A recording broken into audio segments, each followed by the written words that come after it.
The sport of kickboxing is tricky. Well, basically, you got boxing, which, traditional boxing, smack 'em up. And you have kicking. The problem is the range differences. In order to throw proper kicks, often you need to have distance. You got to be able to chamber up, use your whole body. Now, the really good guys, they're good in and out. Me being a relative beginner and a general natural powerhouse, who's a little bit heavy, flat-footed, and of course getting up there in age, the difficulty for me is the transitions. So this is the training I'm doing today. I just kind of wanted to give you guys some insight as to how I evolve my movements. A lot of it is not committed to muscle memory because I haven't been training long enough for it to become second nature. Now, what do I mean by that? I want you to do a little experiment. Today, in your morning, just do mundane, routine, everyday tasks. But if you're right-handed, I want you to do everything with your left hand. So brush your teeth with your left hand. Do everything with your left hand. Make coffee. If you're making coffee, if you notice what you do with your right hand naturally, do with your other hand. And see what happens. Now, you'll find that you can pretty much still do everything, but you have to stop and think about it because it's not committed to memory. What we do in our daily lives, we do so often, from driving to work to getting dressed to just doing even work itself, grabbing the power tools and just getting out there. You'll often find that you don't really think about things, you just do them because they're so routine. And that's the whole point of drilling, is you have to practice and practice and practice and do it over and over and over again to the point where you don't have to think about it. In the sport of powerlifting, when I'm on the platform, I'm not thinking step 1, sit on the bench, step 2, grab the bar. You just sort of do it. Now, you might think of little things like cues. If you've made any minor changes to your technique, you have to stop and think about that stuff. Otherwise, you mess the lift up. That's the whole thing. It's not committed to muscle memory. That's something you're practicing. Well, that's kind of where I'm at with the sport. And as you can see, it takes me a minute to piece things together. I practice all these moves individually, throwing jabs, thrown thousands of jabs. I don't have to really think about how to throw a jab. But whenever I want to do a jab cross, sometimes you have to, if I haven't practiced that a million times, I might do the move perfectly, but then when I try to piece it together with another move, all of a sudden I find that when I'm focusing on the new move I'm trying to do, I'm making mistakes with the previous moves. So now I got to think all 3 of them through. And it becomes this dance we do where, you're trying to think about, if you have to think about every movement, whatever you're focusing on, the other stuff kind of gets pushed out. So that's tying it all together is the hard part. I don't often show this stuff in those little 1-minute clips that I post. Usually that's the end of training when I've done the movement 100 times and I'm starting to look more fluid. That's the stuff I'll post. And then, it gives the illusion of some level of competency. But as you can see, it takes, a half hour to 45 minutes to get to that point. I get an idea. I go through the movements. I see what works and what doesn't, where my body can do something and where it can't, and where it needs to, have some practice. And then I just do that over and over and over and over again until it's fluid. Anytime you see a break in my movement, right there I'm thinking about what I want to do next. And it's not fluid yet. It's not ingrained into muscle memory. But it's getting closer. This is what I love. This is what it's called the process. The process of taking this old broken body and forcing it to do things it doesn't want to do. Piecing it all together.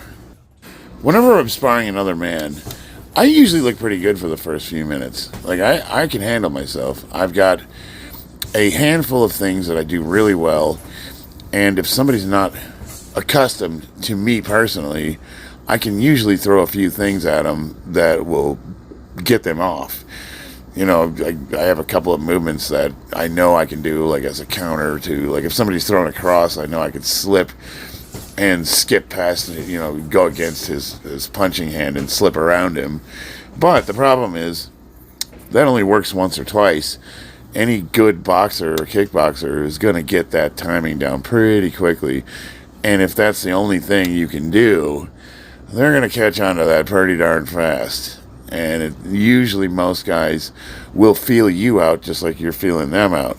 So they might even let you pull off a couple of things just to see what it is you can do, to get your range, to get your distance, to see where you're dropping your hands, that kind of thing. So usually after that first couple of minutes, if I'm, you know, going up against somebody that really knows what they're doing, I've got about a minute before they start tuning me up. But, you know, I mean, I actually can hold my own pretty well, and I actually look like I know what I'm doing for a time or two. What I want to get at, the point I want to get to, is where I can do all of this stuff fluidly without having to think about it, so that I have more tools in my toolbox. Right now, I've got a hammer, I've got a screwdriver, and a handsaw. And I'm usually going up against guys that have like the full power tool kit. You know what I mean? They can just pull out whatever they need whenever they need it. And I usually wind up getting pretty embarrassed. But, you know, I stick to a really simple fundamental game. And that's cool. That's cool if you're like actually fighting somebody. You want to stick with what you know. But the whole point of this is to learn. So when I'm going up against guys sparring or in the gym, I want to try new things out so that I can get better at it. And if you have a good sparring partner, they'll usually let you do that. They'll let you work. They'll give you some resistance. You know, like say if you drop your hands, I might smack you upside the head, so you'll stop doing that. But they'll allow you to practice new things. You know, they're not going to just like embarrass you when you're trying something new out. That's the whole point of sparring. Sparring is not fighting. Sparring is practicing. You see, here when I was going through the movements, I noticed when I'm doing that slip past the bag, I'm not rotating my feet properly. You know, when I come back with that hook, I'm turning my left foot, but I'm not rotating my weight back onto the right, which is robbing the punch of half of its power and speed, everything. So once I notice, like if I'm putting something together and there's something weak, I will break down that section of what I'm working on and just do that until I get it down right. So right there, that was a good one. But then now the kick's off, because I'm thinking about all this. It's like I'm thinking jab, cross, slip, hook, step back, kick. And until I have that all committed to memory, it's just going to look really clumsy because I have to think each movement through. But you can see as I'm doing it, I'm getting a little better each time. It's looking a little more fluid and a little more fluid. And even this training, even though this does show my full training session, I've still cut like half of it out. You guys would be bored to death if I had the whole thing in there. I think it was like 2 hours total. Now, a reasonable person might say, Charlie, you're going to be 50 this year. Are you ever going to fight somebody? Like, why are you doing this? Well, the answer is, you're goddamn right I am. I'm absolutely intending to get in a ring with somebody and go at it. Now, how the level of skill the opponent might have, I don't know.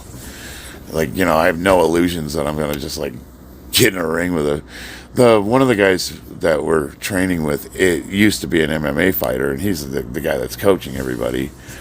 But for the most part, our skill levels are fairly comparable. You know, I'm not getting in there with killers. Although I've sparred with a couple of guys that have really, really tuned me up. You know, they took things a little too far, and I got beat up as a result. In retrospect, I would say that's a good thing. I think every man should get his butt kicked thoroughly. Like, if you haven't been in a fight, you should get in one. You should know what it's like to get punched in the face.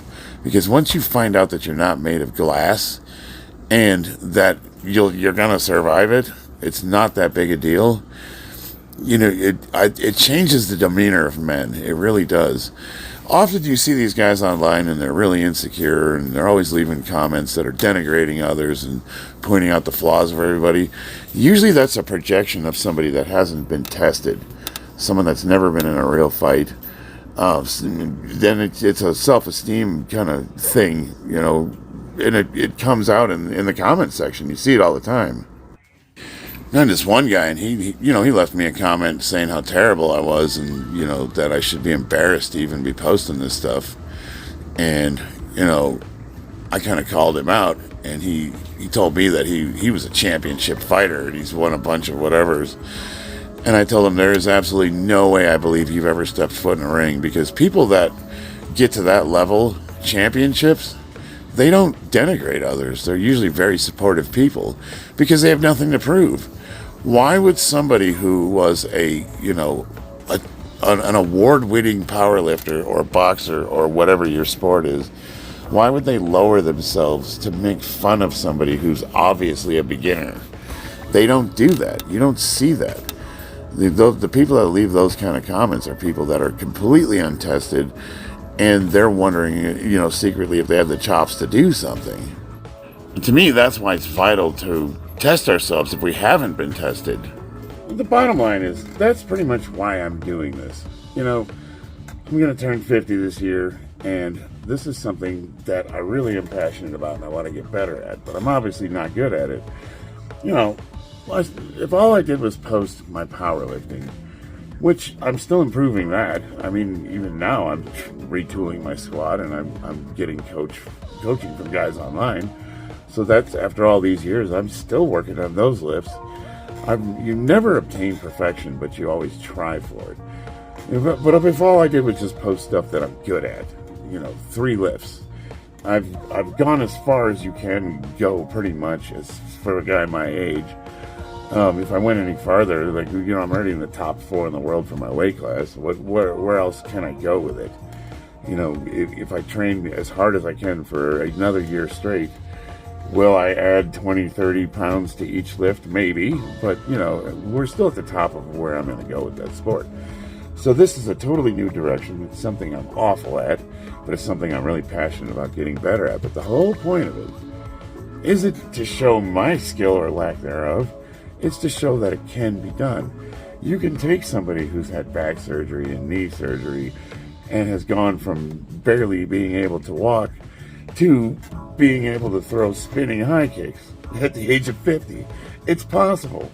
It's possible for a big meathead who weighs 220, 230 pounds to be able to do the splits. It's possible. And I'm going to see where I can go with it. And, I don't know if you guys are super interested in it or not, but for me, it's not the destination, it's the journey. If all we do is focus on the end game, we miss everything around us on the way. And that's why I love road trips. It's not about where you're going, it's about how you're getting there. And, I don't know if you guys agree with that or not, but you got the comment section, so let me have it. I gotta get ready for work. I love you guys. I'll see you on the battlefield.